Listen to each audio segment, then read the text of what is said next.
sommes l'Atelier Sento. Alors moi je me présente, je m'appelle Cécile. Et moi je suis Olivier. On est un duo de dessinateurs qui travaillons surtout sur le thème du Japon. Le nom d'Atelier Sento, on l'a choisi pour notre duo parce que Sento, ce sont les bains publics japonais où les gens vont pour bien sûr se laver, mais surtout pour discuter les derniers potins du quartier, ce genre de choses. C'est un endroit qui nous plaît, mais qui tombe en désuétude. Les gens ont de plus en plus de salles de bain. Certains Sento, qui sont des magnifiques bâtiments en bois traditionnels avec des fresques au fond, sont réinvestis en café, en galerie, ce genre de choses. Et on a imaginé un atelier en fait dans ce genre d'endroit qui nous plaît beaucoup. L'Atelier Sento, il existe peut-être depuis à peu près 8 ans. On l'utilise en fait pour tous nos travaux en commun, que ce soit bande dessinée, illustration, animation, sur le thème du Japon.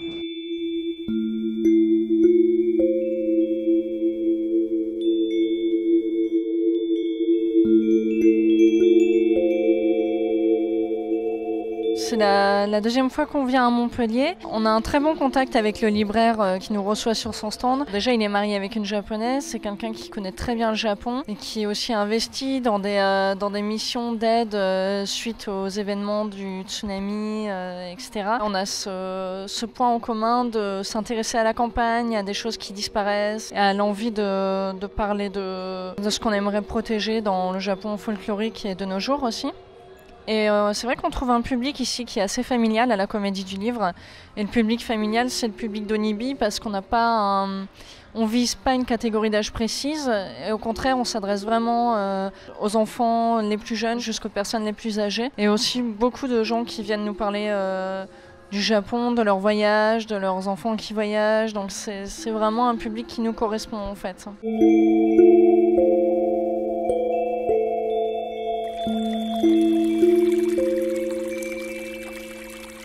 Pour présenter un petit peu Onibi, pour ceux qui ne connaissent pas, en fait, c'est à mi-chemin entre la bande dessinée et le carnet de voyage, entre un récit réel. Donc les deux personnages qu'on voit sur la couverture, c'est nous deux.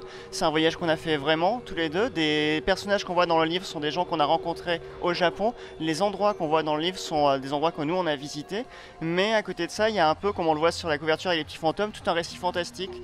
Et du coup, c'est vrai qu'on a voulu mélanger à la fois l'expérience que les gens peuvent avoir du Japon et tout ce qu'on imagine aussi quand on est là-bas. Quand nous on voyage au Japon, on voyage pas en simple touriste mais en créateur en plus, donc on a tout un imaginaire qui va avec et je pense que même tout touriste lambda au Japon va au Japon accompagné de ce qui nous arrive de la culture japonaise, donc les dessins animés, tout le folklore en fait japonais. Donc récemment il y a les yokai qui sont très à la mode et je pense qu'on peut pas aller au Japon sans penser aux yokai. Nous, quand on se promène dans les forêts, même dans les villes, les gens nous racontent des histoires un peu bizarres. Il y a des atmosphères en fait qui sont propices à une imagination assez folle. Et puis toutes les petites statuettes, des indices en fait éparpillés, laissés un peu partout sur notre route, nous laissent rêveurs et imaginatifs d'histoires, d'un monde qu'on ne connaît pas vraiment aussi, parce que quand on voyage on ne comprend pas tous les codes d'une culture. Ça laisse une grande place à l'imagination et je pense que l'imagination au Japon ça va avec le fantastique.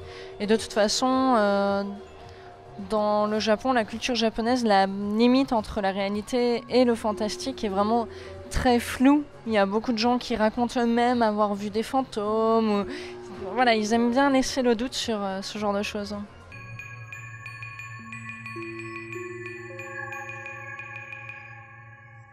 Les yokai, c'est des sortes de petits monstres du quotidien qui vivent en marge du monde des hommes.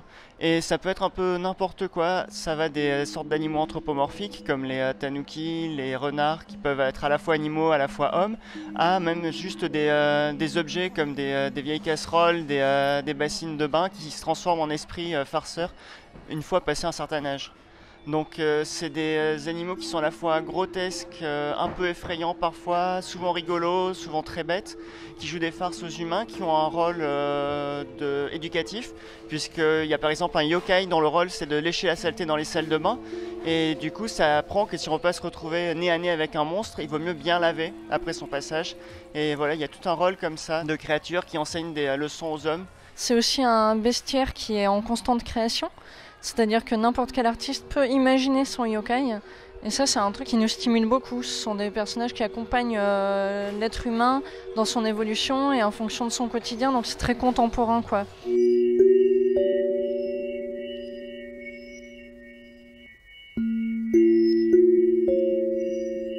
Il y a plusieurs cas de figure. Il y en a certains qui sont très connus, qu'on retrouve souvent comme les renards, les kitsune.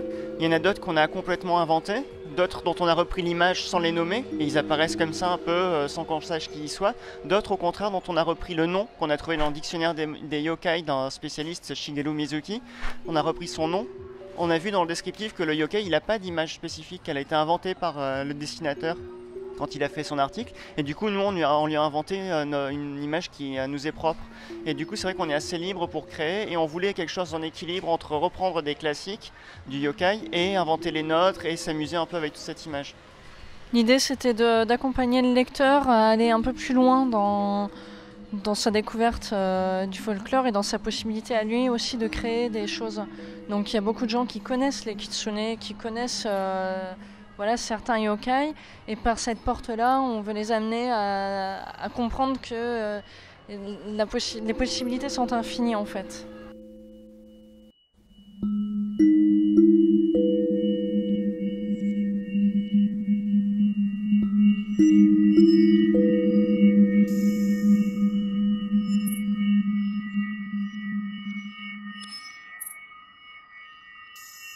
Peu après la sortie du livre en France, il y a un japonais, un lecteur, qui l'a acheté sur internet sûrement, et qui en a fait la promotion sur son blog. Et le blog, de manière étonnante, a eu un certain nombre de commentaires, a fait parler de lui. Et un éditeur est tombé dessus en faisant sa veille, et il s'est dit que ça pouvait être intéressant. Il nous a contactés par email très rapidement, et du coup ça s'est très bien passé. Il était très motivé, il avait vraiment envie de faire le livre. Ils ont fait une édition qui est assez belle, bien travaillée avec des papiers précieux. On était très contents. Comme le livre se passe dans une ville réelle avec des gens réels, ils ont pu avoir le livre dans leur langue, ils ont pu le lire et organiser une exposition sur place. Il y a eu tout un truc qui s'est fait. On est passé à la télé là-bas. Voilà, ça a ouvert plein d'opportunités. On n'a pas prévu de faire un deuxième tome. C'est basé sur des souvenirs qu'on a de notre vécu à certaines périodes. On a fait une sorte de compilation de quelques de nos souvenirs les plus forts, et ça a été assez complexe de les rassembler à une histoire cohérente. Et c'est vrai que du coup, si on devait faire un tome 2, il faudrait peut-être attendre une dizaine d'années pour avoir à nouveau un stock de souvenirs, d'expériences suffisantes pour faire un livre. Ceci dit, il y a une sorte d'ambiance dans Onibi qui est entre le réel et l'imaginaire, un peu en équilibre. Ce type d'histoire, on va continuer dans cette veine-là, sur d'autres histoires qui seront plus du côté de la fiction, mais qui auront un peu la même ambiance qu'Onibi. Les jeux qu'on crée sont entièrement dessinés à la main, sur papier, à l'aquarelle, animés image par image au crayon. Et en fait, ce qu'on fait en jeu vidéo, c'est très proche de la bande dessinée, puisque ce sont des histoires interactives. Donc on est aussi dans l'idée de raconter des histoires qui sont aussi à la limite entre le réel et le fantastique, avec toujours le même style de dessin. Et on fait tout nous-mêmes. C'est un petit peu du bricolage parce qu'on a tout appris sur le tas, mais on se fait beaucoup plaisir sur ça. Ouais. Et on a fait plusieurs petits jeux vidéo déjà réalisés en atelier, disponibles sur internet gratuitement. Il y a probablement un livre d'illustrations sur le Japon qui rassemble un ensemble d'illustrations à nous qui sortira en fin d'année. On travaille sur plein de projets de livres en ce moment, dont certains sont encore très incertains parce qu'il y a tout un système de présenter des dossiers à des éditeurs et tout ça, à part ce projet de livre artbook de nos illustrations sur le thème du Japon, probablement vers la fin d'année. Voilà, qui sortirait aux éditions Omake Books. J'ai été très influencée par mon grand frère depuis toute petite, qui était passionné du Japon, d'animation, etc. et qui vit maintenant lui au Japon. C'est ce qui m'a tout de suite donné envie. Donc dès que j'ai eu 18 ans, en fait, je suis partie en voyage là-bas, et c'est ce qui m'a donné envie de faire des études de japonais. Et c'est par le biais de ces études que j'ai pu faire un échange universitaire, passer ma première année là-bas, etc. Moi, l'élément déclencheur, je pense, ça a été la sortie de Princesse Mononoke. Après, ça a été, à partir de là, la découverte de tout un patrimoine littéraire, cinématographique, avec Kurosawa et tout ça. Là, au début des années 2000, il y avait la sortie des films d'horreur du genre Ring ou Kairo, qui a eu une énorme influence sur moi. Et après, ce qui en a fait vraiment un sujet de travail pour la suite, c'était ce voyage d'1 an qu'on a fait à la découverte du pays, des habitants et tout ça, qui a vraiment fait passer ça de hobby à vraiment une passion de travail. Alors on était déjà allé en voyage, moi déjà 2 fois au Japon avant et je connaissais bien les villes touristiques, Tokyo, Kyoto, etc. Je les avais fait et refait. Quand j'ai eu la possibilité de choisir en fait ma destination pour cette année universitaire, j'ai simplement choisi une ville dont j'avais jamais entendu parler en me disant génial, je vais faire une vraie entrée dans le quotidien japonais de la campagne. Et effectivement, ça a été surprenamment inattendu. Apparemment, c'est une des régions les plus enneigées du monde. Alors, on ne le savait pas du tout. Et pendant 6 mois, effectivement, il neige. C'est une région qui est très très dure. Le climat est vraiment très difficile. Les gens sont, au premier abord, ont l'air tristes. Et finalement, c'est une région à laquelle on s'est beaucoup attaché parce que le climat faisant et aussi le côté isolé de cette ville, les gens s'entraident en fait. Il y a une vraie communauté qui se crée, beaucoup d'artistes, une dynamique qui nous a beaucoup plu. Et on a lié des très fortes amitiés qui font qu'on y retourne régulièrement maintenant et on aime le côté un peu difficile finalement de cette région, c'est ce qui nous attire. C'est vrai que les gens qu'on connaît, les artistes qu'on connaît qui vivent à Tokyo par exemple, sont assez isolés. Ils n'ont pas trop de contact avec les gens parce que c'est une ville immense où personne n'a le temps. Alors qu'au contraire, à Niigata, il y a tout un groupe qui s'est formé autour de nous, des gens qui nous amenaient dans la campagne pour découvrir les artistes, visiter des ateliers de restauration de temples, des ateliers de potiers, des gens qui font les tuiles sur les toits des temples, ce genre de choses. Et c'est vrai qu'il y a toujours quelqu'un qui a envie de nous amener quelque part pour découvrir quelque chose. Et c'est le genre d'expérience qu'on n'aurait pas eu à Tokyo et qui du coup a permis d'entrer peut-être plus rapidement dans le vif du sujet et de découvrir des choses qui restent assez inaccessibles pour les citadins. Il faut dire aussi que la chance qu'on a quand on est à la campagne, c'est que les gens ont le temps et ils ont envie de le passer avec nous. Très facilement, ils nous invitent chez eux, vraiment intégrés à leur quotidien. Si on n'est pas là tous les jours chez eux, c'est tiens, où est-ce que vous êtes quoi. Donc ils ont envie de nous avoir près d'eux et ça c'est... Pour nous, c'est très fort, quoi. On est dans leur vie tout le temps, quoi. Et c'est quelque chose qu'on n'a jamais connu dans nos séjours à Tokyo, dans les grandes villes, où en fait, les gens nous invitent très rarement chez eux, parce que souvent c'est très petit, c'est compliqué.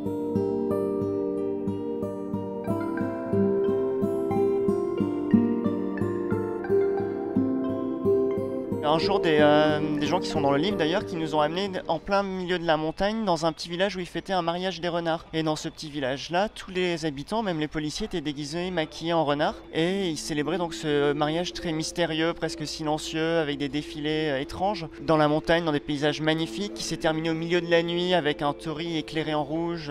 Enfin, tout un univers mystérieux et magique qui a pris vie c'est comme si les légendes prenaient vie sous nos yeux. Donc ça, c'est vraiment un des souvenirs qui nous a marqués. En plus, c'était le dernier jour des sakura. Les fleurs de cerisier tombaient dans la rivière au milieu des montagnes. C'était grandiose. C'est un tout petit village, donc il n'y avait vraiment pas grand monde. Et on était...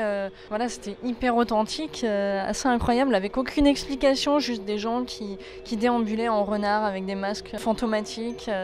Très étrange et on y a très bien mangé, un bento mémorable aussi. Un souvenir très rigolo de notre dernier voyage, c'est une famille qui nous a invités chez eux dans une belle maison. La soirée commence, on a un repas traditionnel japonais magnifique avec les sashimi et tout ça, magnifiquement préparé dans une pièce à tatami avec la table basse. Et après ils nous amènent à l'étage et là c'était un peu la bibliothèque plein de mangas underground et on a fini la soirée en regardant des extraits de films de Godzilla où il détruit Tokyo. Et en fait c'était à chaque fois qu'il y avait Godzilla qui apparaissait, qui lançait ses rayons, il montait le son à fond. Donc c'était une cacophonie terrible, ils étaient à fond, ils chantaient la chanson de Godzilla. Et dès que ça recommençait sur les dialogues, ils baissaient le son et puis ça les intéressait plus. C'est le père de famille qui était complètement fan. Et ce qui est marrant, c'est qu'on attendait un gros typhon. On se préparait à un événement éventuellement tragique. Et ils étaient exaltés devant cette destruction du Japon. C'était assez grandiose, ils adoraient ça, quoi.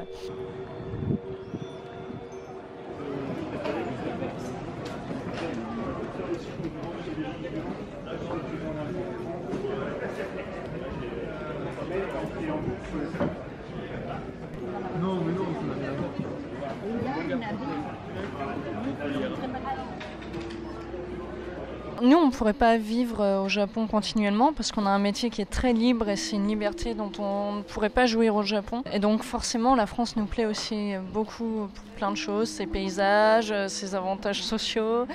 Mais quand on est rentré en France après cette année passée à Niigata, on a été pris d'une folle envie de bouger. Et ça a démarré notre vie de déménagement qui fait qu'on déménage tous les ans dans des nouvelles régions pour les découvrir et pour avoir cette impression d'exotisme et de changement d'air en fait. On a découvert que le Japon nous a donné une inspiration foisonnante et voilà, nous a donné envie de voyager pour ça. Après, le désavantage du Japon, c'est que comme on est dans des endroits qu'on connaît avec des gens qu'on connaît, notre emploi du temps en 2 secondes il se remplit et impossible de travailler sur nos projets pendant 1 mois, 2 mois. Et du coup le fait de rentrer en France, c'est sûr qu'il y a une sorte de nostalgie et en même temps on peut se remettre à travailler. C'est le plaisir aussi de travailler sur nos souvenirs du Japon ensuite, c'est assez chouette.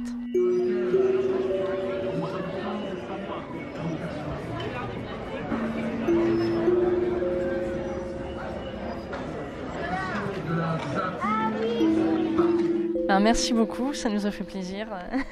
À bientôt.